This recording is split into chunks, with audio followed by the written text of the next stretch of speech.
bueno, ¿qué es un material compuesto y sus particularidades? Bueno, el contexto general se dice que el material compuesto es una combinación de una matriz con un refuerzo, o también definidos como una fase dispersa y una fase continua, siendo en este caso la fase dispersa el refuerzo y la fase continua la matriz, ¿sale?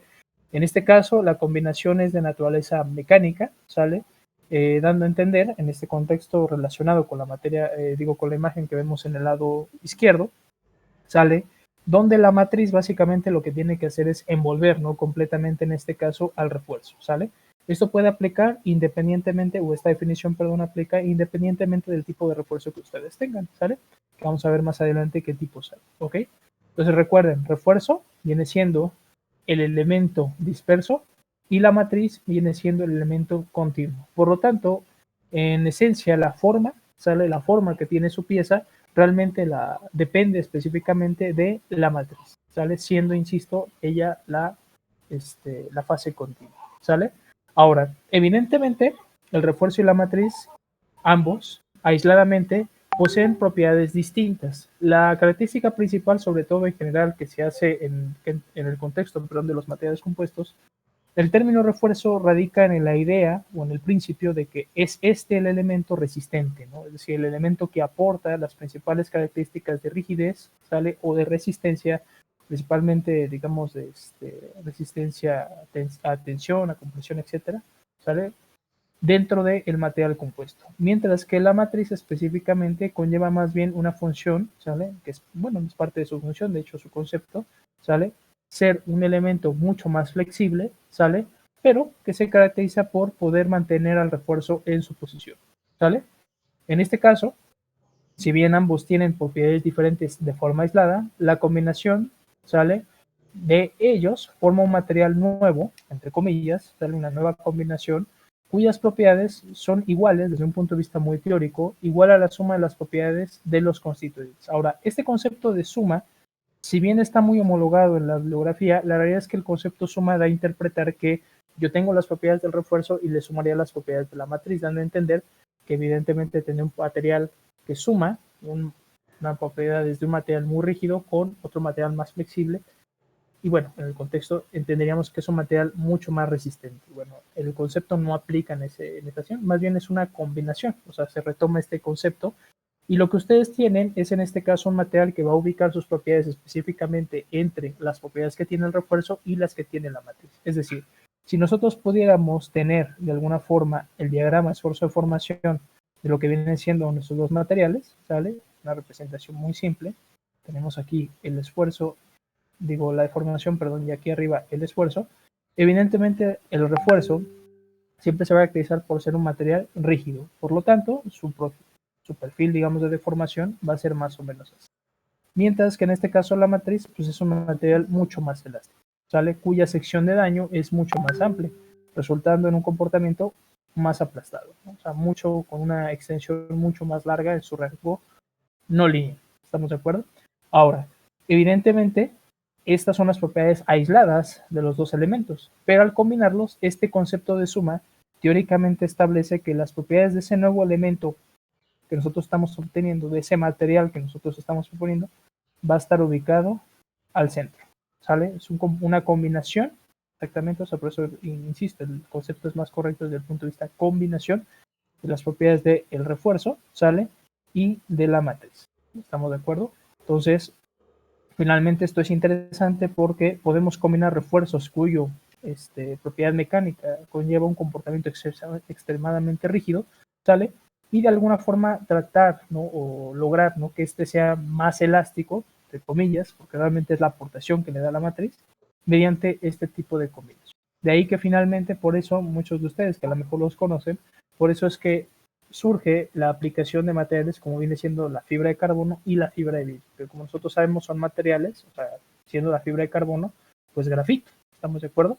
Y tanto el grafito como el vidrio, pues son materiales considerados muy rígidos, ¿no? Extremadamente frágiles, ¿estamos de acuerdo? Pero en el contexto de los materiales compuestos, ¿sale?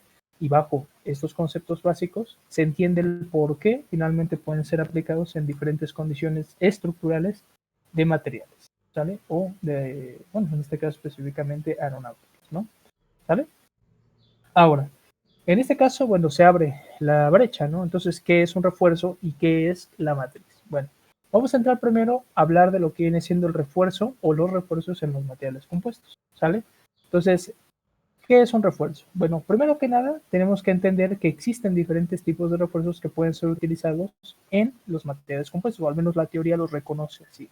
Esta clasificación no es homologada en todos los autores, algunos tienden a incluir alguno de estos tipos en otro, ¿sale? Pero después sí tienden a hacer la distinción o los manejan de forma indiferente y los manejan, digamos como la misma parte, ¿sale?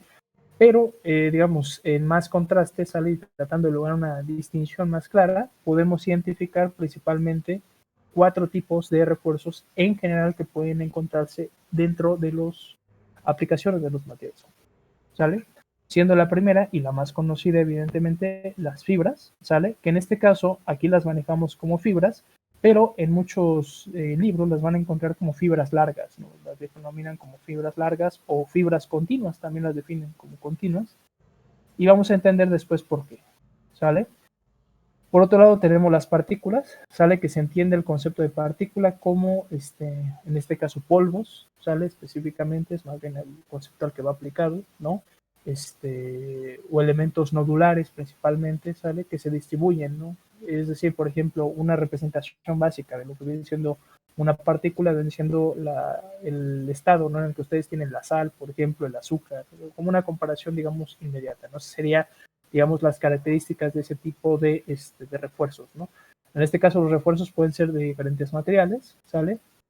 Uno de los más conocidos también viene siendo, en este caso, el vidrio, ¿no? Digo, desde una aplicación más de carácter aeronáutico, ¿sale? O estructural, pero la realidad es que las partículas son el tipo de fibra, quizá cuestión de aplicación de la mano humana de los más antiguos, ¿no? Que podemos encontrar. Y vamos a ver por qué.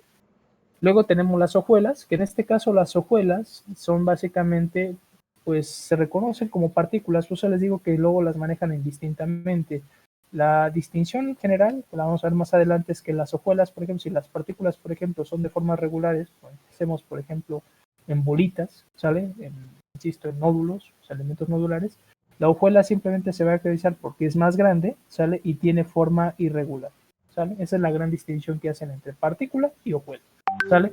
Pero en el contexto de su aplicación, sale y de muchas de las funciones que atribuyen, pues prácticamente son las mismas, ¿estamos de acuerdo? Solamente, digamos, es esa distinción principal. Ahora, un contexto importante es que si bien en este caso el tamaño, no el factor de escala importa, pues bueno, en la aplicación mecánica así es, ¿no? O sea, una partícula pequeña tiene ciertas aportaciones a una partícula más grande. Ahora, también una parte de las hojuelas y que se reconoce por algunos autores, si como tienen formas irregulares, principalmente, o sea, no hay un control de granulometría específico, pues tienden a presentar muchas veces concentraciones de esfuerzos, lo cual pues decrece sustancialmente, bueno, cierto grado las propiedades generales del material compuesto, ¿sale?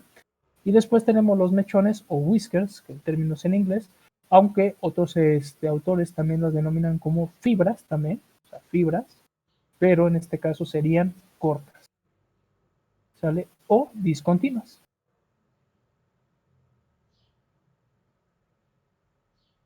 ¿Estamos de acuerdo? Ahora, en este caso, sucede lo mismo que las partículas en las hojuelas. Muchos autores manejan el refuerzo fibras en general, o sea, el concepto de, existen dos tipos principales de refuerzos en materiales compuestos, uno son las fibras y las partículas, pero las fibras pueden ser largas o cortas. Entonces, finalmente, digo, depende del autor del que ustedes consulten, pero digamos son los tipos de aplicación general que ustedes pueden encontrar de refuerzos dentro de la industria. ¿Estamos de acuerdo? Ahora, de todas estas, ¿sale? Y ya entendiendo este concepto, bueno, el contexto que acabo de explicar, son las fibras, específicamente las largas, ¿sale? Las que presentan las mejores prestaciones, ¿sale? Y son las que más se utilizan sobre todo en elementos estructurales de aeronaves, ¿sale? Por otro lado, las partículas van a ser más empleadas en materiales compuestos que tienen matrices metálicas o cerámicas. Ejemplos muy generales de ese tipo de aplicaciones que ustedes han visto, por ejemplo, son los discos abrasivos, ¿sale? O sea, esas piedras de afilado, ¿no? O discos abrasivos que ustedes encuentran, ¿sale? Pues esos son ejemplos básicamente de materiales compuestos de matriz cerámica muchas veces, porque son, o bueno, también pueden ser plásticas, perdón, porque hay unos que son tipo resinoides, que les llaman discos resinoides, ¿sale? Y otros que son vitrificados, es el tipo de clasificación que manejan. De hecho, los rojos, esos discos rojos que utilizan ustedes luego para cortar, ¿no? Lámina o alguno de esos elementos, ¿sale? Esos son materiales compuestos, claro, o sea, son aplicación más bien como de herramienta, ¿sale? Pero combinan en este caso una matriz cerámica, ¿sale? Que tiene ciertas propiedades, ¿ok?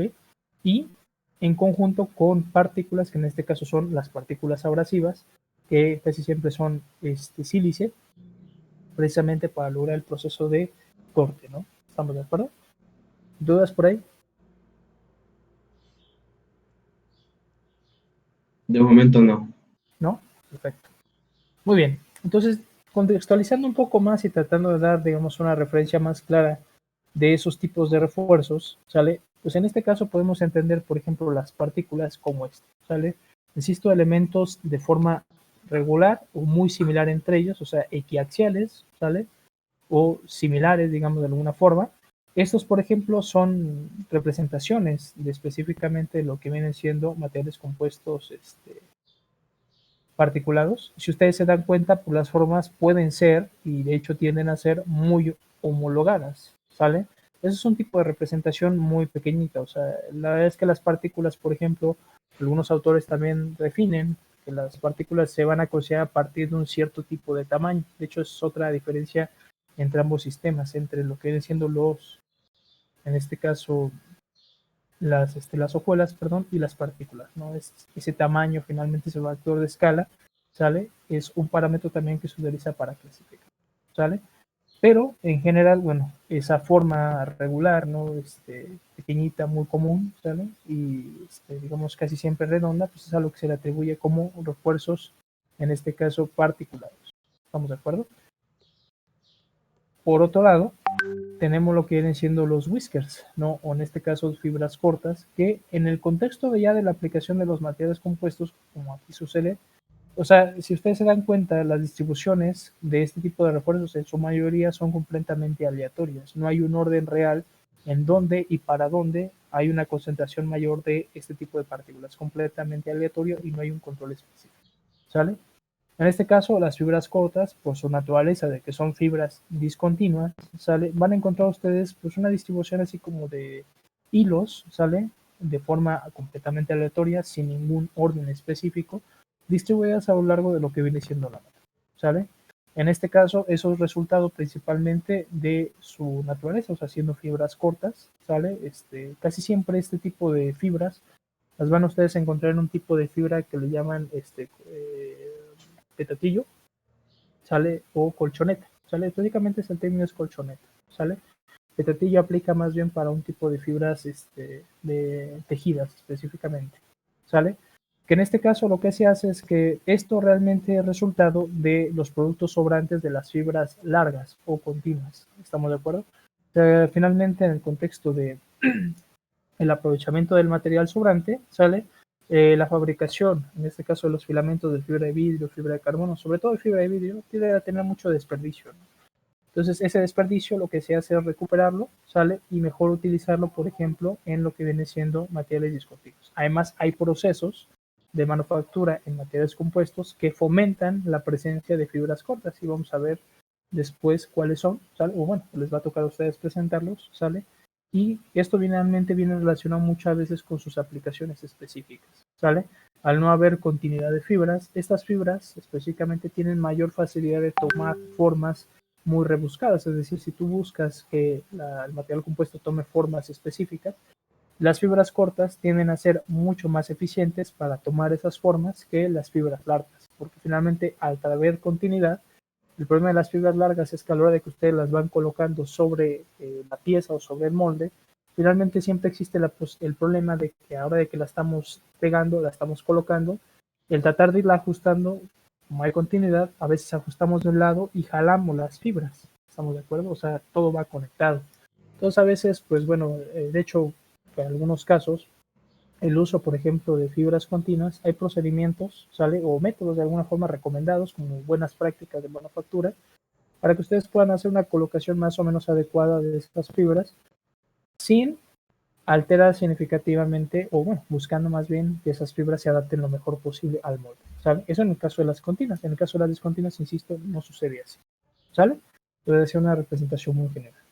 Después tenemos las hojuelas, que aquí vemos ejemplos muy claros de tipos de hojuelas. Como se dan cuenta, bueno, pues el término hojuela evidentemente se entiende, ya que pues parecen hojuelitas de cereal o de avena o lo que ustedes quieran compararle, ¿sale? Y pues evidentemente cuando uno hace el contraste con las partículas, pues sus formas son completamente irregulares, ¿no? Entonces como resultado, pues también se encuentran distribuidas de forma aleatoria dentro de lo que viene siendo la matriz. Ahora, no hay una, digamos, una comparación inmediata porque finalmente cada uno de estos tipos de materiales compuestos tienen sus aplicaciones particulares, ¿no? Es decir, finalmente algunos obedecen a ciertas aplicaciones dentro de la industria específicas y pues hace una comparación inmediata de cuáles tienen mejores propiedades, eso, bueno, podría ser cuestionable, ¿no? Depende de muchos factores, ¿estamos de acuerdo? No obstante, muchos autores comentan que las que menos se emplean para cuestiones estructurales, ¿sale? O de ingeniería, sí, o sea, que tienen menor aplicación, vienen siendo estas, ¿no? O sea, estas son las que menos ustedes van a encontrar como opciones a aplicarse industrialmente, ¿no? Y sobre todo en el caso estructural, ¿no? De hecho, yo específicamente no he encontrado muchas aplicaciones de este tipo de materiales compuestos, ¿sale? A muy particulares. A muchas de ellas son de carácter experimental, ¿sale? Por ejemplo, ya hace varios años, cuando estaba yo todavía en la maestría, tocó la oportunidad de ir a un congreso a Cancún y había un muchacho que estaba presentando un material compuesto, pero él había hecho un material compuesto, bueno, él manejaba la idea de poder hacerlo biodegradable, ¿no? Entonces él lo que estaba haciendo era recuperar cáscara de nuez, si no mal recuerdo, y esa cáscara de nuez lo que hacía era triturarla a través de un proceso, porque decía, bueno, esto es desperdicio, ¿no? Tiene propiedades, él había evaluado que las propiedades de la cáscara de nuez eran más o menos eficientes, las pasaba por un proceso de lavado, de esterilizado, no sé, y había otro proceso que le hacía, y después las trituraba, ¿sale? Y entonces utilizaba esas pues hojuelas porque realmente obedecía un material. Él lo presentaba como un particulado, pero ya viéndolo en contexto, pues era un material reforzado por hojuelas y pues él estaba presentando los resultados que había obtenido de propiedades mecánicas de ese material, ¿no? Evidentemente, bueno, comparando sus resultados con las propiedades elementales de sus materiales, pues realmente las propiedades eran muy cercanas a las propiedades originales de la matriz, es decir, no había una aportación importante del refuerzo dentro del comportamiento global del compuesto que le estaba proponiendo, ¿sale?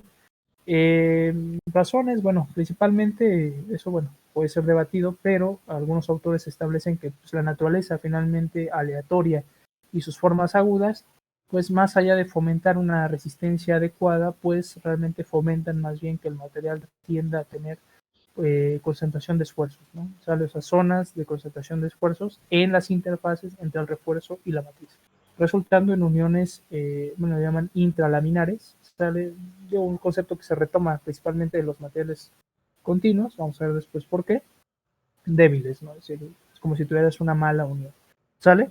Ahora, otro concepto que pudiera aplicar en ambos, porque, bueno, no hay una homologación general de dónde poder aplicar, porque, insisto, esto es factor de escala. Es decir, es la proporción del elemento, en este caso la partícula o la hojuela, en términos de las dimensiones general del componente o de la pieza que ustedes estén considerando. Ahora, como referencia, o sea, un material compuesto que ustedes han visto y ampliamente empleado en la construcción, pues es el concreto. O sea, el concreto es, propiamente dicho, un material compuesto particular, ¿sale? Ya que ustedes utilizan, o se utiliza, perdón, el uso de la grava, ¿no? Como elemento reforzante del concreto cuando se está preparando, ¿sale?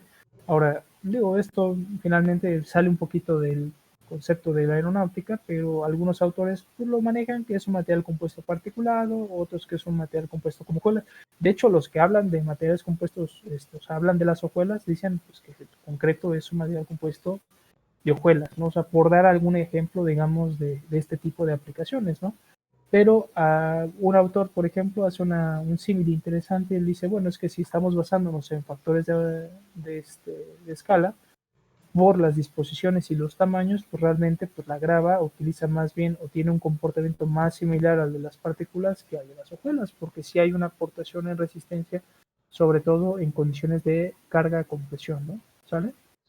O finalmente, como ejemplo, ¿no? ¿Sale? Y de todos estos, pues es este tipo, ¿no? El de fibras continuas o fibras largas, los más empleados, ¿no? En este caso, a diferencia de los otros dos tipos, vemos evidentemente que ya no hay una discontinuidad, ¿sale? Al contrario, o sea, hay un arreglo bastante homologado, ¿no? Incluso hasta claro, ¿no? De la dirección de las fibras.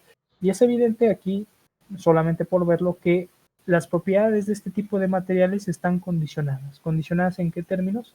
A las direcciones que ocupan estas fibras. Evidentemente las fibras son mucho más eficientes cuando la carga está aplicada en la dirección de ellas. ¿Estamos de acuerdo? Y si yo tengo una carga que está aplicada aquí, ¿sale? ¿Ok? Va a haber una muy buena respuesta por parte del material porque finalmente el elemento refuerzo, que es el que se encarga realmente de soportar esas cargas, pues está alineada con él. Sería diferente si yo pusiera esta carga ahora así, considerando esta misma orientación. ¿Estamos de acuerdo? En este caso, insisto, este tipo de materiales son los que nosotros vamos a encontrar más dentro de aplicaciones estructurales, ¿sale? En herramientas, a diferencia de los materiales compuestos particulados, no hay materiales o ejemplos muy claros, solamente casi no los hay de materiales compuestos reforzados con fibras, y de hecho así puramente de fibras en aplicaciones, digamos, de herramienta o para desgaste, pues no las hay, ¿no? Eso se debe principalmente a que como estos casi siempre están fabricados en conjunto con matrices poliméricas, bueno, pues la matriz polimérica no es un buen elemento para redistribuir, o bueno, no es adecuada, perdón, para condiciones de desgaste, ¿no? Un material que no es muy resistente al desgaste, salvo cuando estén unidos, perdón, con matrices metálicas. Eso pudiera cambiar a lo mejor la condición, o incluso cerámicas, ¿vale? Pero bueno, aplicaciones, digamos, de este tipo van más desde el punto de vista estructural, ¿no? Entonces realmente donde han demostrado tener mejores beneficios, ¿sale? Bien, entonces en este caso, ¿sale? Y ya entendiendo un poquito de los tipos de refuerzos que tenemos, ¿sale? En este caso, comentábamos, perdón, que los refuerzos también pues, se pueden clasificar en base no solo al tipo de refuerzo, sino también al tipo de material del que estén fabricados, ¿sale? O sea, un mecanismo para clasificar los materiales compuestos es en términos de esto, ¿sale? O sea, de los tipos de presentación de refuerzo. Pero el otro, por ejemplo, puede ser en términos de el material, ¿sale? Por lo tanto, podemos decir que tenemos materiales compuestos reforzados con fibras metálicas o refuerzos metálicos, refuerzos poliméricos o refuerzos cerámicos. Evidentemente, la fibra de carbono y la fibra de vidrio entran dentro de los cerámicos, pero por ejemplo, el Kevlar, que es digamos, una fibra, digamos, semiorgánica, bueno, o sea, propiamente orgánica, tiene propiedades más cercanas a los polímeros, ¿sale? Que a los cerámicos, ¿sale? De hecho, por sus mecanismos y sus características, realmente puede ser o se considera como una fibra polimérica. Y fibras metálicas, bueno, hay ejemplos, por ejemplo, de aplicación donde se ha utilizado, por ejemplo, fibras de aluminio, ¿sale? Fibras de acero también, por ejemplo, principalmente en forma de mallas, por ejemplo, ¿sale? Para reforzar o cómo funcionar como elementos internos, ¿no? De algunos materiales compuestos, mucho más, puedes decir, más bien como una configuración de materiales compuestos híbridos. De hecho, el concepto de material compuesto híbrido va a aplicar cuando ustedes tienen, por ejemplo, refuerzos de diferentes tipos, ¿sale? O principalmente, casi siempre el concepto híbrido es muy común así manejarlo. Cuando tú tienes, por ejemplo, un material compuesto, o sea, fibra de vidrio, fibra de carbono, y la combinas, por ejemplo, con un nuevo material compuesto, otra capa de aluminio, por ejemplo, o de acero, que llega a pasar, por ejemplo, el GLAR, que es un material que se utiliza en el Airbus A380, perdón, ¿sale? Es un material compuesto, pero es un material compuesto híbrido, porque se considera en este caso que ustedes tienen una capa primero de aluminio, ¿sale? Luego encima tienen fibras de vidrio, ¿sale? Y después otra vez aluminio. O sea, tú ves externamente el glare y te parece que es una placa de aluminio. Lo que sucede con el glare es que en este caso reduces el espesor del aluminio. Es decir, para aportarle espesor y resistencia, en lugar de lo que hacen es, en lugar de ponerle una placota de aluminio, se descubre mediante pruebas que el glare, por ejemplo, reduce el peso significativamente y mantiene las propiedades cercanas, ¿sale? En este caso, la fibra de vidrio está dentro, ¿sale? De lo que vienen siendo las capas de aluminio, ¿sale? Como una especie de núcleo. Entonces, cuando tienen este tipo de configuraciones, pues se habla principalmente de materiales compuestos híbridos. Pero en algunos casos, insisto, si ustedes, por ejemplo, tuvieran en lugar de una placa metálica sólida, tuvieran una malla, por ejemplo, de aluminio, una malla de acero o lo que fuera, ¿sale? Incluso también, por ejemplo, este es el Gler, que es con aluminio. Pero también hay ejemplos donde se utilizan placas de titanio, placas de acero, principalmente acero inoxidable, ¿sale? Bueno, pues también entra en ese contexto, ¿no? Y en el caso de las mallas, ¿sale? Por ejemplo, tú puedes tener una malla, después una capa de fibra de carbono, fibra de vidrio, y después otra malla, ¿no? ¿Sale? Bueno, evidentemente para lograr que la malla se pegue con esto, pues todo debe de estar, digamos, unido a través de lo que viene siendo la matriz, o sea, la fase continua. ¿Estamos de acuerdo? Es decir, entonces estas capas serían de fibras de acero con la matriz que ustedes estén utilizando.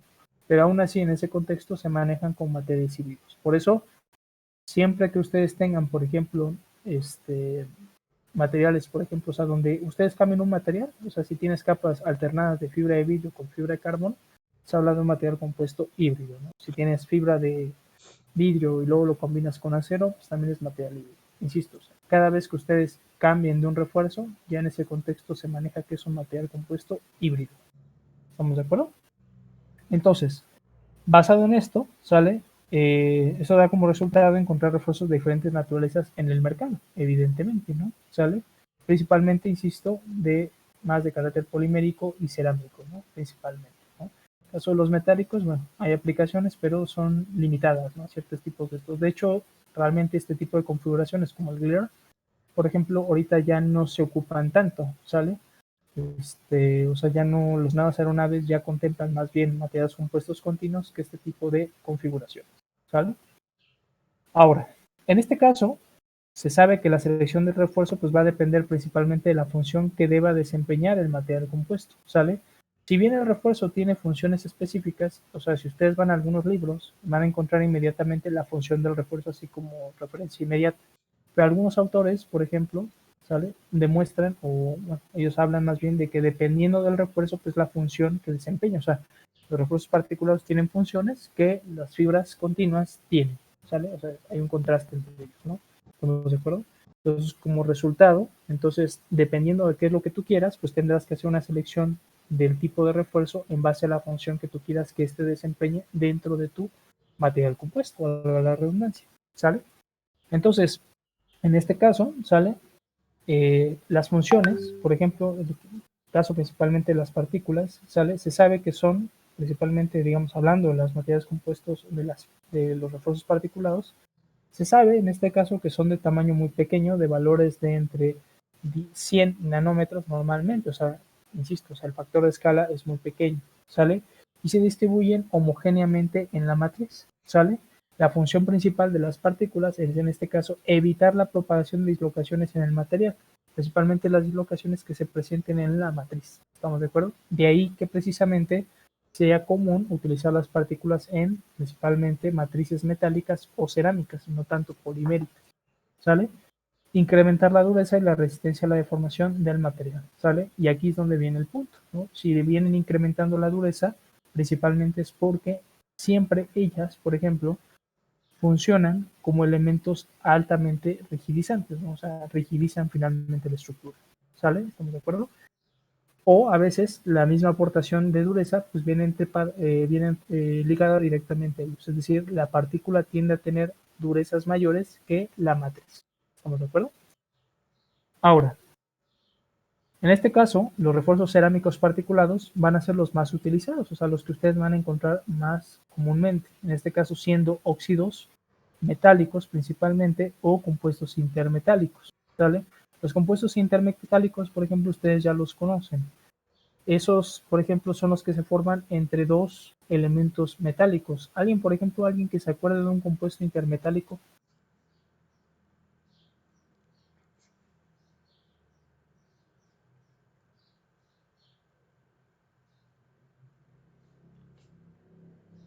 de alguno que hay por ahí que se acuerden, compañeros.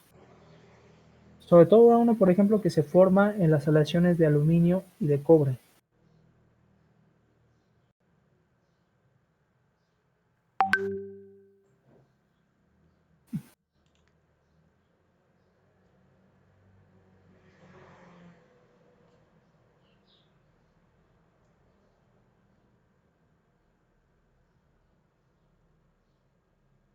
No, profe. ¿No? ¿No se acuerdan, por ejemplo, del aluminuro de cobre? ¿No les suena por ahí, de pura casualidad? Aluminuro de cobre, aluminuro de magnesio. Y se los comento porque esos son, por ejemplo, en el caso de los aluminios, acuérdense que los aluminios tienen mecanismos, bueno, pertenecientes a los materiales no ferrosos, tienen mecanismos de endurecimiento diferentes a los materiales ferrosos, ¿sale? Entonces, muchos de esos refuerzos se logran a través de la generación de compuestos intermetálicos dentro de el material, que en este caso es una combinación del aluminio principalmente, siendo el elemento aliante principal, ¿sale? Con el segundo, casi siempre viene siendo cobre, magnesio, y entonces se forman compuestos intermetálicos, ¿sale? Que se conocen como aluminuros de cobre, ¿sale? O aluminuros de magnesio, etcétera, ¿no? Esos vienen siendo compuestos intermetálicos, y de hecho, si ustedes lo buscan, van a encontrar que una de las propiedades que tienen es que su resistencia, su resistencia y su dureza es muy alta. Son materiales extremadamente rígidos, ¿sale? Y si busca su generación precisamente para aportarle propiedades de resistencia mayores, perdón, a el aluminio, ¿sale? Porque se busca que se generen o que aparezcan en forma de nódulos. Acuérdense que si ustedes no hacen el proceso de endurecimiento correcto del aluminio, ¿sale? Que en este caso es el envejecido, esos elementos o compuestos intermetálicos tienden a formarse en su mayoría en los bordes de grano o en los límites de grano. Entonces, finalmente, si están formándose ahí, es decir, el límite de los granos, recuerden que cambio de granos significa cambio de direcciones cristalográficas, tú estás incrementando la distancia de ellos y aparte la distancia la estás generando a través de un material muy rígido en comparación con él, pues normalmente lo que vas a encontrar, lo que trae como resultado es que el aluminio tenga fracturas, bueno, que falle prematuramente y aparte tiene una fractura en este caso de carácter intragranular, ¿no? ¿Sale? ¿Estamos de acuerdo? O sea, se rompe las paredes o los límites de grano. ¿Estamos de acuerdo? Cuando realmente el mecanismo, por ejemplo, los aluminios, se busca que sea translanar, ¿no? Que vaya a través de los granos, ¿sale? Para que precisamente los elementos aleantes, o en este caso los compuestos intermetálicos, funcionen como esos elementos que van a evitar la propagación de grietas, ¿no? ¿Estamos de acuerdo? Entonces, en este caso, algunos, por ejemplo, de esos materiales compuestos reforzados con partículas, pues se fabrican principalmente mediante el proceso de metalurgia de polvos. No todos, pero sí la mayoría, ¿sale? Algunos ejemplos de lo que vienen siendo partículas de las más comunes, por ejemplo, son en este caso la alúmina o óxido de aluminio, que ustedes ya lo conocen, que es un elemento, bueno, principalmente se le atribuyen propiedades de abrasivas y que ustedes lo utilizaron, por ejemplo, para el proceso de pulido, ¿no? De sus probetas metalográficas en tercer semestre, ¿sale? Y también otro, por ejemplo, viene siendo el óxido de torio, ¿sale? En general, insisto, la relación o lo que sobre todo ustedes buscan en un material compuesto particulado es que su resistencia y su dureza sean muy altas, ¿sale? Ahora, por otro lado, vamos a tener los mechones o whiskers o fibras cortas también, ¿sale? O discontinuas, ¿sale?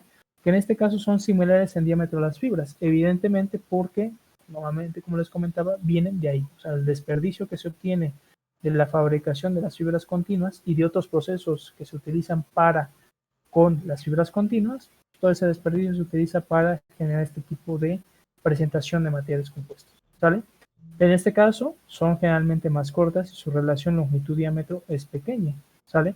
Además, debido a que sus diámetros son pequeños, se reduce considerablemente los defectos presentes en estos y mejoran sus propiedades mecánicas. ¿Estamos de acuerdo? Es decir, la relación longitud-diámetro, acuérdense que entre más delgado haga un material, ¿sale? Pueden llegar o están más cerca de llegar a su resistencia teórica real. Acuérdense que los materiales, cuando ustedes los tienen, digamos, dimensiones normales, por ejemplo, normalmente las propiedades no son las reales que tú podrías plantear suponiendo que valga la redundancia, que el material es continuo, porque la realidad es que no son continuos, son materiales porosos, tienen múltiples defectos, etcétera. ¿Estamos de acuerdo? Entonces, cuando ustedes buscan el concepto de resistencia teórica, esa se establece bajo el contexto de que el material es perfecto, es decir, no tiene defectos, no tiene poros, no tiene nada. Estamos de acuerdo, hay completamente continuidad del material. ¿Sale? Y más importante aún, no tiene límites de grano, que también es una diferencia, un aspecto que sobre todo se presenta en los materiales metálicos. ¿Estamos de acuerdo? Pero hay un concepto teórico que establece que entre ustedes hagan más delgado un material, ¿sale? Previo a su ruptura, o sea, porque entre más lo estiren, más lo estiren, más lo estiren, va a un momento en que lo rompan. Pero se supone que hay un momento en el que ustedes alcanzan un diámetro, ¿sale? Tan pequeño que prácticamente lo que tienen es un material que es perfecto, es decir, no tiene ni discontinuidad, ni imperfecciones, ni nada. O sea, tienen el material perfecto.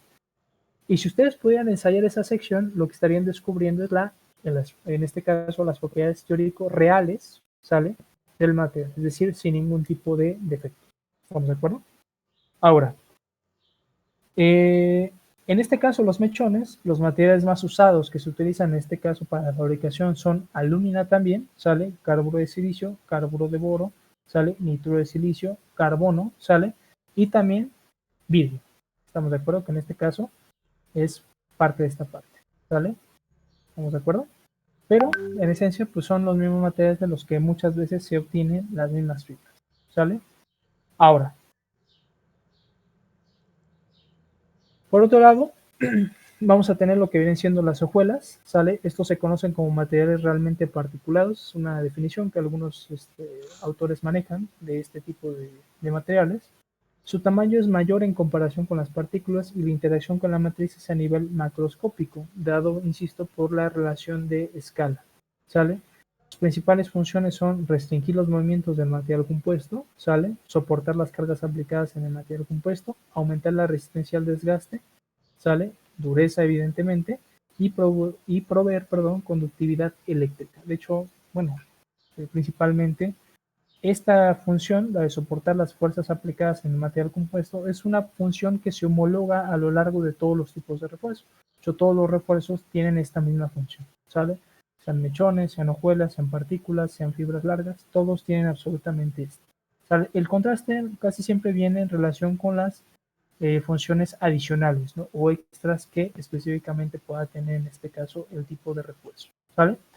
Ahora, las variables que tienen mayor influencia en un material reforzado con hojuelas son en este caso la cohesión entre matriz y hojuela, ¿sale? Es decir, la integración que puedan haber entre ellos, que muchas veces se debe al estado superficial de lo que viene siendo la hojuela, por ejemplo, es decir, que si la hojuela es porosa o es lisa, eso afecta finalmente la capacidad de adherencia o de integración finalmente de ambos elementos, ¿sale? Que sean compatibles también es un aspecto importante. Por ejemplo, el aluminio en su estado puro tiene poca compatibilidad con muchos sistemas resina, siendo que se utiliza, digamos, de forma común en la fabricación de elementos aeronáuticos como elemento de refuerzo, en el caso del Glare, para materiales compuestos. De forma o es, digamos, un material común empleado en fabricación de materiales compuestos laminados, ¿sale? Pero la situación es que acuérdense ustedes que el aluminio sale por su naturaleza, solo por exponerlo al aire, él va a formar óxidos, ¿sale? En este caso, esos óxidos, pues sabemos que no son, digamos, necesariamente malos desde el punto de vista de su tiempo de vida útil del aluminio, porque a diferencia de lo que vienen siendo los aceros, ¿sale? Y principalmente los aceros de poca aleación, o sea, aceros finalmente hierro-carbono, el óxido de aluminio, que en este caso es la alumina, tiende a proteger al material para evitar precisamente que se siga oxidando. Aparte de que la capa que se genera pues es resistente al desgaste. ¿Estamos de acuerdo? Ahora, eso en primera instancia, pues bueno, es un beneficio que tiene el aluminio, pero desde el punto de vista de integración es una desventaja, porque esa capa finalmente, o sea, la alumina, a diferencia del aluminio, tiene poca compatibilidad, perdón, con las matrices, principalmente las resinas, ¿sale? Y cuando ustedes lo colocan, o sea, ustedes tratan de pegar un aluminio con él, ¿sale? Finalmente se pega sobre esa capa, ¿sale? O sea, pero la unión que se forma entre ellos tiende a ser muy débil, ¿sale? Y cuando empiezan a trabajar, digamos, en condiciones sobre el plano, es decir, que se tiende o se busca, en este caso, despegar las capas unas de otras, lo que ustedes muchas veces hacen o lo que sucede con el material es que se rompe, en este caso se fractura lo que viene siendo esa capa de aluminio, ¿sale? Debilita la unión y entonces finalmente, como cualquier otra estructura, cuando está debilitada, pues no necesitas y sigas manteniendo, perdón, la misma carga, finalmente pues simplemente se va a dar la continuidad. ¿Estamos de acuerdo? Entonces, muchas veces el aluminio, por eso es necesario someterlo a ciertos procesos de limpieza o de lavado, precisamente para mantener aislada la capa de aluminio, o en este caso de alumina, perdón, del material un tiempo hasta que logremos la adherencia. ¿Estamos de acuerdo? Entonces, cuando ustedes buscan unir aluminio, primero se prepara mecánicamente, o sea, se hace una limpieza con lijas, ¿no? Discos abrasivos, etcétera, y después se hace un pequeño ataque químico, similar a los ataques químicos que utilizaban ustedes para revelar la estructura, ¿sale? Esos ataques químicos tienen por objeto principalmente retrasar la formación de esas capas de aluminio, ¿sale? Y cuando ya se seca, ¿sale? Porque casi siempre son a base de alcohol, ¿sale? O sea, tienden a, o incluso de alcoholes, no necesariamente el etílico, incluso alcoholes que tienden a volatilizar más rápido, ¿sale? Entonces rápidamente ustedes aplican, ataca, y el alcohol, que es esa etapa líquida, se volatiliza, ¿sale? Ustedes tienen una capa relativamente limpia y entonces que no está formando, ¿sale? Esa capa de aluminio, entonces ya que hicieron el ataque químico, entonces después casi de forma inmediata se pega el material. ¿Estamos de acuerdo? Entonces más que nada eso tiene que ver el concepto de cohesión, ¿no? En este caso el tipo de hojuela, es decir, el material, va también de la mano finalmente, o sea, la naturaleza del material que ustedes estén uniendo, pues bueno, también afecta de forma importante esa unión, ¿no? Y el tamaño y geometría de la hojuela también llega a ser importante, sobre todo en este caso la geometría, por aspectos de concentración de esfuerzos, como comentábamos, ¿no? La distribución de la hojuela en el material compuesto pues, también es una parte importante. Muchas veces, a diferencia de los materiales compuestos particulados, si hay concentraciones en ciertas zonas, se sabe que no tienen una afectación importante en las propiedades mecánicas, pero en el caso de la hojuela, por el factor de escala, sí tiende a ser mucho más marcado, ¿no? Porcentaje de refuerzo y matriz presente en el material. Si bien se menciona aquí, ese es homologado para todos. O sea, el porcentaje de refuerzo y matriz dentro de su material afecta tanto a los materiales compuestos con hojuelas, particulados, de fibras cortas y de fibras largas. El problema es que se menciona, o sea, hace mucho hincapié en esto, porque aquí sí tiene también un efecto importante. ¿Sale? Ahora, este tipo de refuerzo es empleado en conjunto con matrices metálicas y poliméricas, siendo las hojuelas cerámicas las más utilizadas. Ejemplos en este caso, digamos prácticos, viene siendo el hormigón o el concreto. Por eso les digo que algunos lo manejan así, ¿sale? O incluso en aplicaciones tan complejas como los cements, que estos a lo mejor los recordarán, o si alguno de ustedes los vio, por ejemplo, en herramientas de corte. Son herramientas de corte que se llaman cements, que en este caso son obtenidos precisamente por procesos similares a la metalurgia de polvos, ¿no? ¿Sale? Y finalmente vamos a tener las fibras, que son el tipo de refuerzo más utilizado en desarrollos tecnológicos actuales, debido a que permiten obtener materiales con una relación resistencia considerablemente buena. ¿Sale? Las principales funciones de las fibras en el material compuesto son soportar la carga del compuesto, que va desde un 70 a un 90%, depende de la configuración y de la presentación de esas fibras largas, proveer resistencia, rigidez y estabilidad térmica al compuesto, también proveer conductividad térmica o aislamiento eléctrico al compuesto, ¿sale? Entonces, insisto, el concepto de soportar cargas es homologado en todos los materiales. ¿Estamos de acuerdo? ¿Dudas por ahí? No, es que ¿Sí? ya dieron los cuatro. Sí, perfecto. ¿Tienen dudas de aquí, compañeros, de esto, de lo que hemos visto ahorita?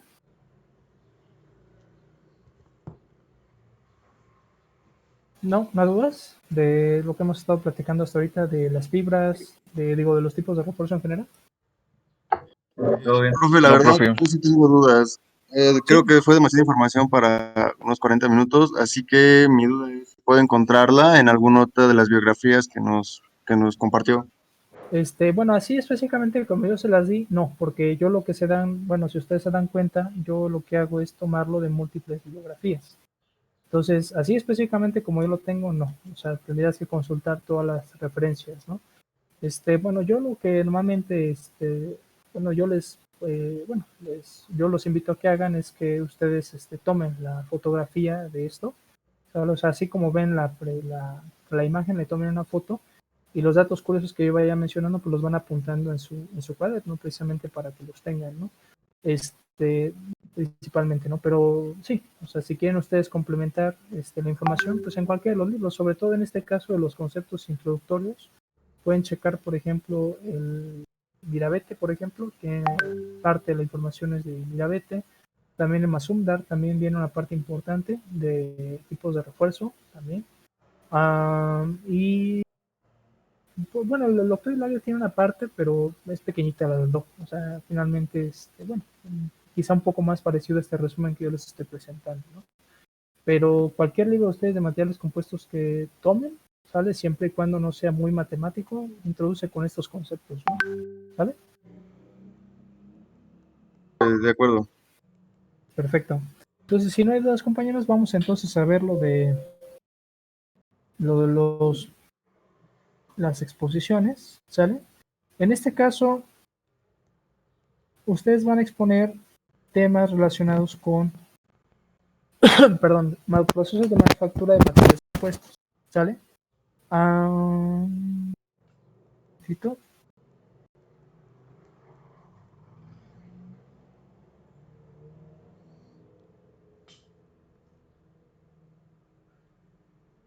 Ujú.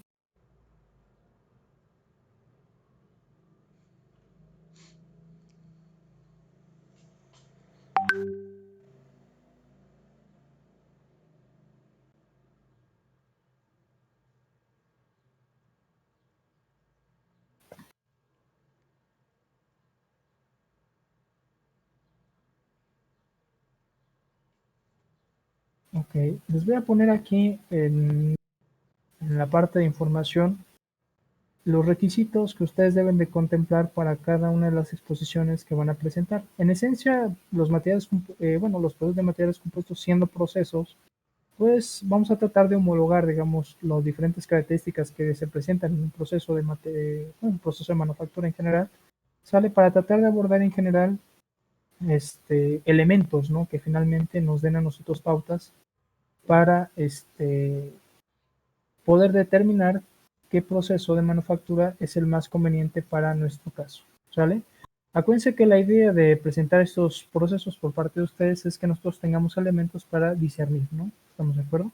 ¿Cuándo y por qué debo utilizar un proceso, ¿sale? O otro, ¿sale? No solo desde el punto de vista, digamos, económico, sino también desde el punto de vista técnico. Es decir, si yo necesito obtener ciertas propiedades o características del refuerzo, ¿sale? Pues entonces tendré que optar por un proceso o por otro. ¿Estamos de acuerdo? Entonces,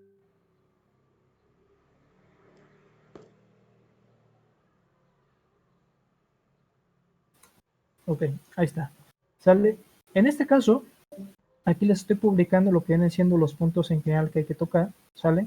Que son 9 principalmente, ¿sale? Pero bueno, más bien en el contexto del proceso de manufactura serían 8, ¿sale? De lo que viene siendo la introducción hasta ventajas y desventajas del proceso, ¿sale?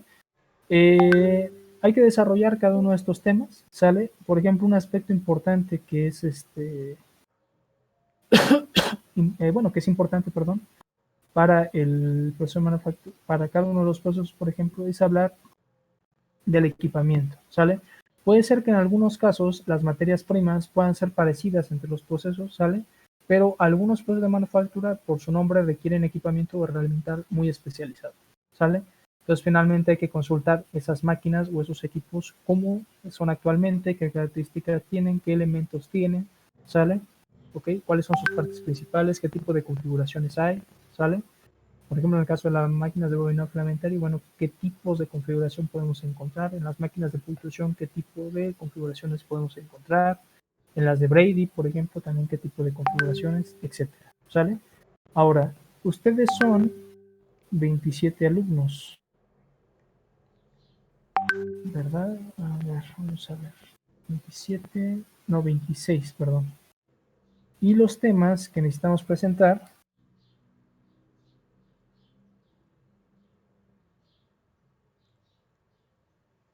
van a ser, primero, vamos a seguir este orden que estamos manejando aquí.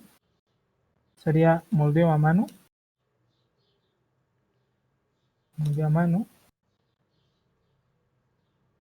bolsa de vacío y autoclave.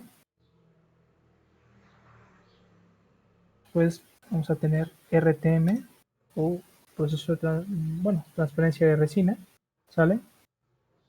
Infusión de resina, fusión de resina, proyección de fibra. Ahorita se los pongo, ¿eh? Ahí en lo de información para que lo tengan. Proyección de fibra,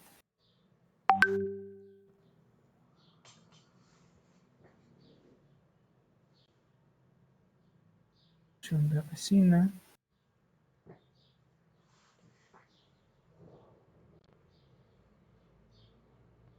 bobinado filamentario,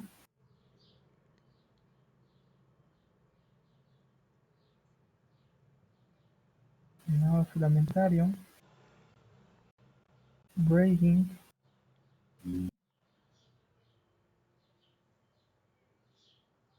pultrusión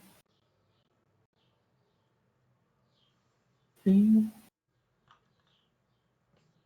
deposición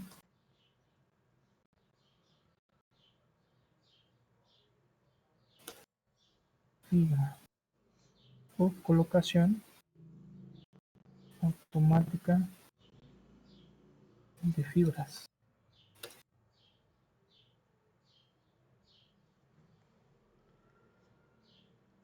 Entonces, en primera instancia tendríamos 8 temas.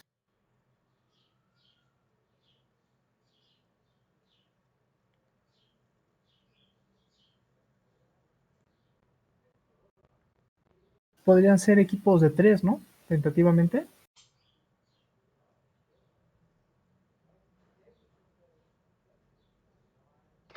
Sí, ¿no? Y un par de 4, ¿no? Exactamente, y unos pares de 4, ¿no? Pero en primera instancia pueden ser de 3 a 4, ¿sale? Ahora, en ese contexto, los temas que sí pueden ser, por ejemplo, de 4 personas, va a ser ponerle 4 personas, sí. También grading, 4 personas. Bobinado también puede ser de 4 personas.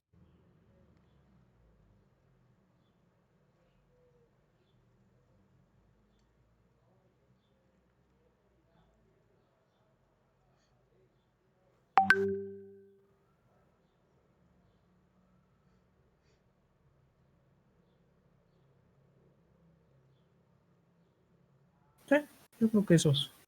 Tipo de posición de fibra puede ser de 3, no le veo tanto problema. Molde a mano, proyección de fibra.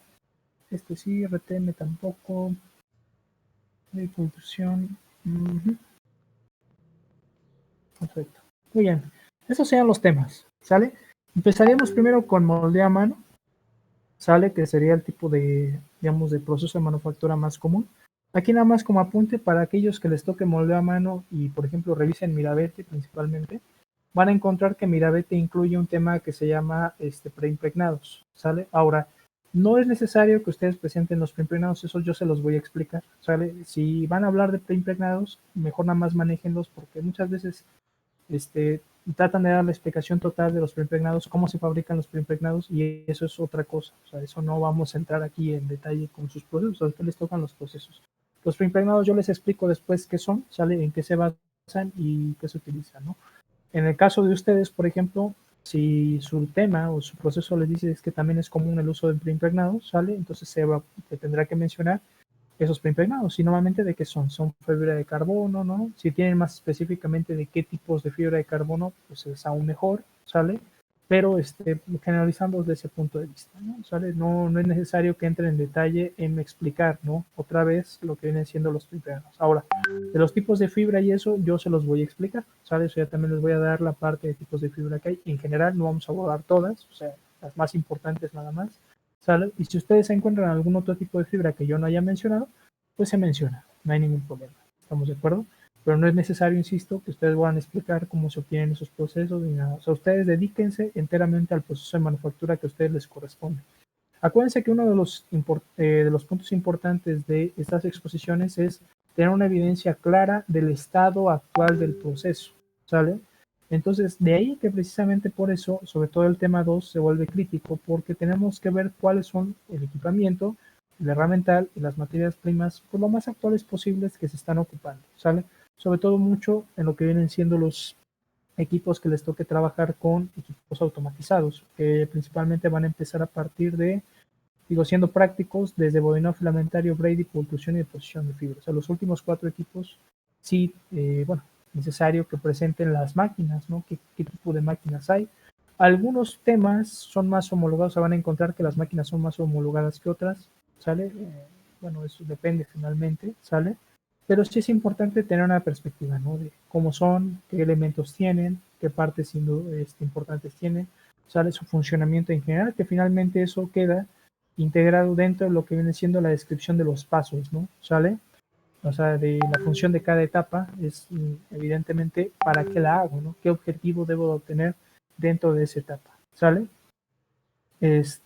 Bueno, como les comentaba, bueno, indicar las partes, ¿no? De ese máquina, ese elemento, y eso también toma, insisto, contraste con los pasos, ¿no? O sea, muchas veces las partes de las máquinas están relacionadas intrínsecamente con los pasos que ustedes tienen que llevar a cabo, ¿sale? Las capacidades del proceso son principalmente lo que podemos hacer con el proceso, es decir, qué formas podemos hacer, qué tipo de piezas podemos hacer, qué tamaño de piezas podemos hacer, ¿sale? Cuál es el rango de producción que podemos hacer, ¿no? O sea, es para alta producción, poca producción, ¿sale? Por ejemplo, en algunas máquinas, bueno, cuál es el máximo tamaño de pieza, pesos de piezas, ¿sale? Velocidad, insisto, o sea, todos los elementos, a lo que puede hacer en sus límites, tanto inferior como superior, el proceso, o sea, qué se puede hacer con él. Eso ustedes lo han visto, por ejemplo, los libros de manufactura, ¿sale? Cuando comparan algunos procesos, de los primeros elementos que les mencionan son las capacidades del proceso, que si es económico, cuánto cuesta el equipamiento, que si requiere una alta mano especializada, o sea, bueno, el operario debe ser especializado, si requiere mucha capacitación, o sea, ese tipo de elementos son los que finalmente vienen en las capacidades del proceso, o sea, qué es capaz de hacer el proceso, ¿sale? No qué productos obtiene, ¿no? O sea, una visión mucho más general. ¿Sale? Después ya vendrían las aplicaciones y productos fabricados, ¿no? Ejemplos claros y concisos de qué piezas actualmente podemos encontrar que se fabriquen mediante ese proceso utilizando materiales compuestos, ¿sale? Si quieren, por ejemplo, incluir imágenes o videos cortos, pueden meter videos, ¿sale? Pero cortitos, ¿sale?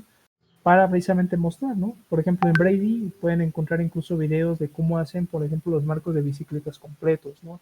De bobina filamentaria, pues, hay un madral de videos que ustedes pueden encontrar de máquinas que actualmente se utilizan de diferentes configuraciones. De infusión de resina también hay videos que incluso les enseñan cómo hacer la infusión de resina. RTM también, o sea, de todos los tipos de RTM, porque RTM estamos manejando como un tema general, pero van a encontrar que son diferentes tipos. Bueno, el RTM se puede subclasificar, sale en RTM clásico, RTM light, sale que también es otro tipo de variante, ¿no? Sale, es decir, pueden encontrar múltiples variantes. ¿Es importante explicarlo? Sí, o sea, en general, ¿no? Pero finalmente lo que a nosotros nos interesa es el principio fundamental sobre el que se sostiene el RTM clásico. No obstante, los que escojan, este RTM van a encontrar que los elementos, digamos, de un tipo de RTM a otro son muy parecidos. No nada más es finalmente la introducción de elementos adicionales, pero el producto resultante pues prácticamente viene siendo el mismo. De hecho, algo que se homologa en el RTM es la naturaleza del tipo de molde, ya que son moldes cerrados específicamente. Contrario a la infusión de resina, donde son moldes semiabiertos, más parecidos a los que se encuentran en la bolsa de vacío y autoclave que a los del RTM. ¿Sale? Proyección de fibra, por ejemplo, bueno, hay que hacer hincapié sobre todo en el equipamiento, que es la pistola finalmente de proyección que le llaman, ¿sale? Y los aditamentos adicionales que se utilizan para poderla operar, ¿sale? Un elemento también importante son los defectos e imperfecciones comunes en el proceso, ¿sale? Ningún proceso es perfecto, ¿sale? Y siempre va legado. De hecho, un elemento, que ya no había mencionado en capacidades y procesos y que va de la mano con los defectos e imperfecciones son los porcentajes. Sí, ahorita vamos con eso, perdón. Dentro de las capacidades, disculpen, uno de los elementos que va ligado a los defectos es el porcentaje de fibra que ustedes pueden alcanzar con ese proceso como máximo, ¿sale? Es un elemento importante porque vamos a ver más adelante que el porcentaje de fibra, ¿sale? En los materiales compuestos, por ejemplo, reforzados con fibras, valga la redundancia, sí tiene un impacto significativo en sus propiedades mecánicas. Por lo tanto, muchas veces en el contexto de qué propiedades mecánicas yo quiero obtener, bueno, pues tengo que hacer una selección adecuada. Entonces, dentro de las capacidades de esos procesos también tiene que venir incluido lo que viene siendo el porcentaje máximo de fibra.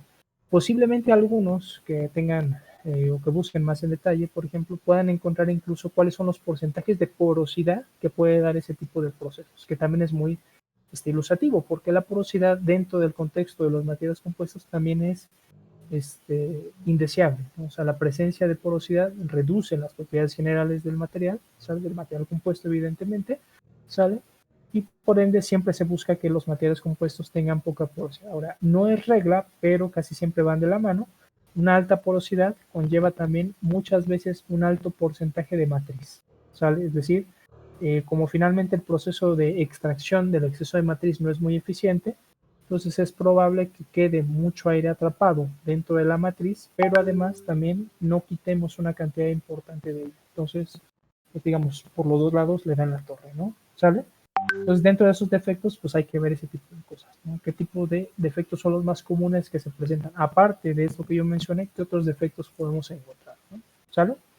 Y finalmente, ventajas y desventajas del proceso, ¿sale? Como elemento, digamos, casi de culminación, ¿sale? Porque finalmente todo lo que nosotros explicamos, hacemos una especie de compendio de cuáles son los puntos positivos y negativos del proceso y que finalmente sí nos permiten dar una visión general. Y después conclusiones generales sobre el proceso. En este caso es en general, o sea, acuérdense que la conclusión no es decir que es un proceso bonito, que se ve muy bien, no. O sea, finalmente a partir de eso, o sea, de lo que ustedes investigaron, se concluye, ¿no? El proceso para qué sirve, ¿sale? ¿Qué se puede hacer? Es evidente que este proceso puede ser aplicado para esos, cuando son deseados este tipo de características, entonces se utiliza el proceso. No obstante, también se ve, ¿no?, que el proceso tiende a tener este tipo de características contradictorias. Y uno de los altos, a lo mejor de las altas cuestiones del proceso es que requiere de herramental, ¿no?, o maquinaria grande, por ejemplo, y no es fácilmente accesible a todos, ¿no? ¿Estamos de acuerdo? O sea, elementos de ese tipo, ¿sale? Yo recomiendo no solo leer libros, ¿sale?, sino que también busquen artículos.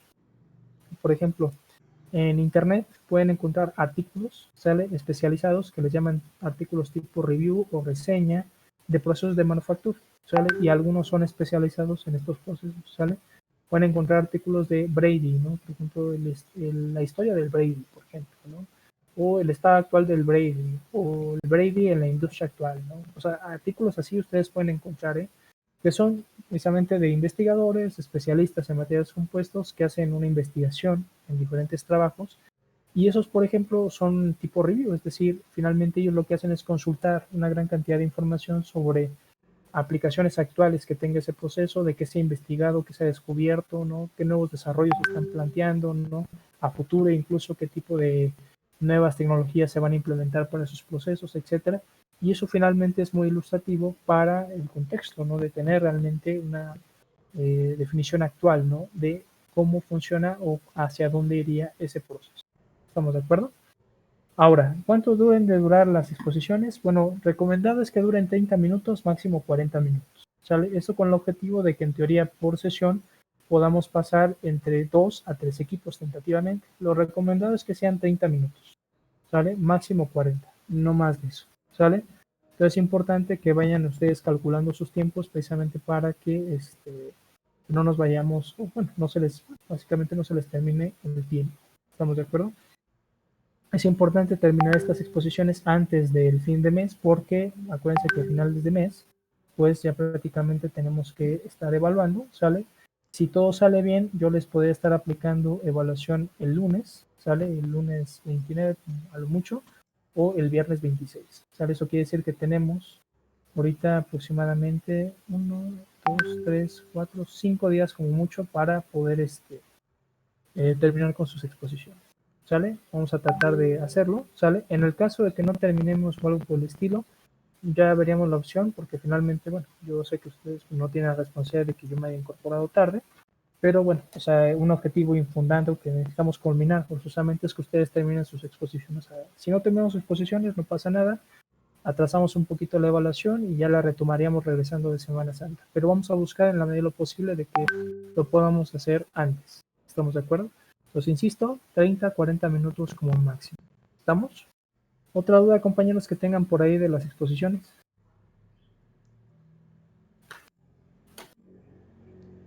No, de momento no.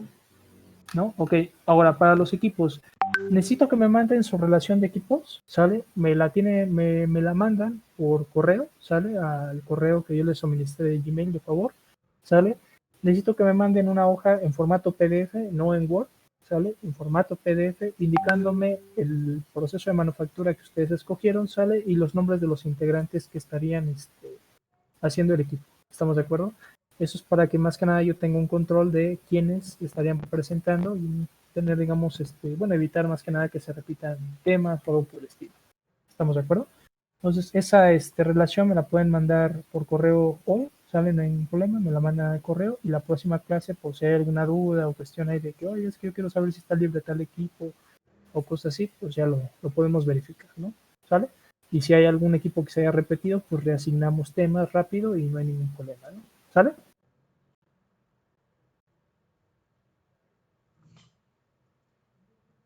Ok, está bien, muchas gracias. Perfecto. Entonces, ¿alguna Sí, duda, profe. compañeros? Por ahí que tengan. Disculpe, profe, ¿qué temas van a ser los de 4 Ahí está, integrantes? está bolsa de Ah, vacío y ya, ya, autoclave, 4 personas. Es que es bolsa de vacío y autoclave va de la mano, ¿sale? Van juntos, digamos. Este sí es imperativo que sea de 4, porque sí es un poquito de información excesiva, ¿sale?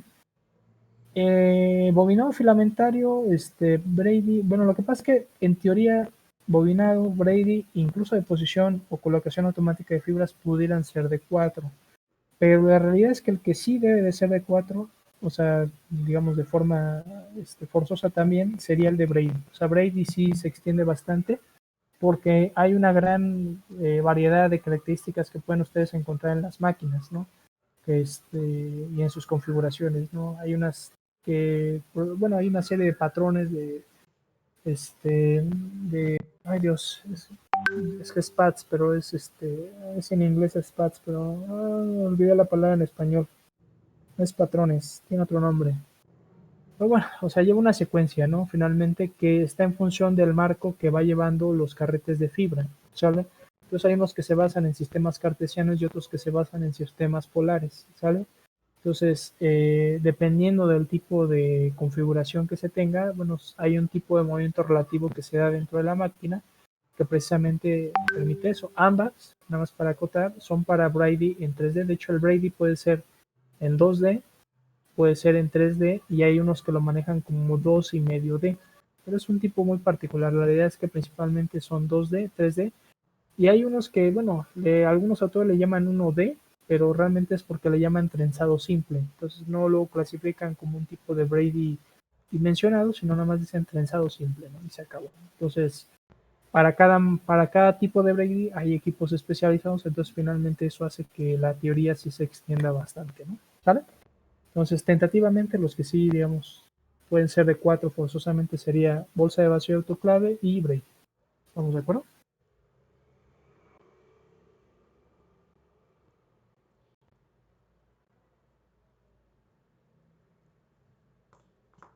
¿Sí, compañeros? ¿Todos de acuerdo? Sale, profe, de acuerdo. Sí, profe. Sí, perfecto. Entonces, si no hay dudas, compañeros, lo dejamos hasta aquí y continuaríamos el próximo miércoles. El próximo viernes, disculpen. ¿Sale? Profe, Sí. profe, disculpe, ¿cuándo empezarían las exposiciones? Pues nada más es que yo termine con esto, compañeros. Si va bien, ahorita yo podría estar terminando, a ver, permítame. Entonces, yo podría estar terminando por mucho el lunes 15. Entonces tendríamos viernes 19, perdón. Ah, pero el lunes es puente, ¿verdad, compañeros? Ah, me lo había Así es, olvidado. profe. Sí, sí, cierto. Ay, Dios. Se me ha olvidado. Hasta ahorita me acordé. Híjole. A ver. Pues miren, vamos a ver. Porque sí, o sea, les digo, pues yo finalmente por cuestiones de mi licencia yo me estoy integrando tarde. Vamos a tratar de hacerlo porque sí es importante que yo aborde esa información porque finalmente es para que ustedes tengan una visión más clara de la naturaleza de los procesos que ustedes van a buscar. Yo casi siempre me llevo entre 2 a 3 sesiones para terminar de ver teoría general, ¿sale?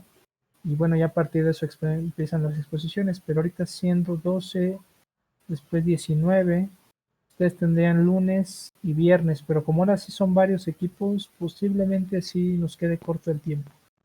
Pero vamos a ver, compañeros. Ya si no, yo lo que haría es, o sea, yo le respeto las posiciones, no importa, o sea, a mí me interesa que finalmente eso lo tengan, aunque nos atrasemos un poquito con la evaluación, yo les guardo calificación y sin problema, ¿no? ¿Sale? Pero tentativamente, siendo así, estaríamos empezando el lunes 22, ¿sale? Lunes 22 de marzo, Ok, profe. ¿sale? Perfecto, compañeros. Bueno, entonces si no hay dudas, nos vemos entonces el próximo viernes, ¿sale? Profe, nos Sí, vemos. profesor. Sí, profe. Gracias. Sale. Sí, Muchas gracias. hasta luego.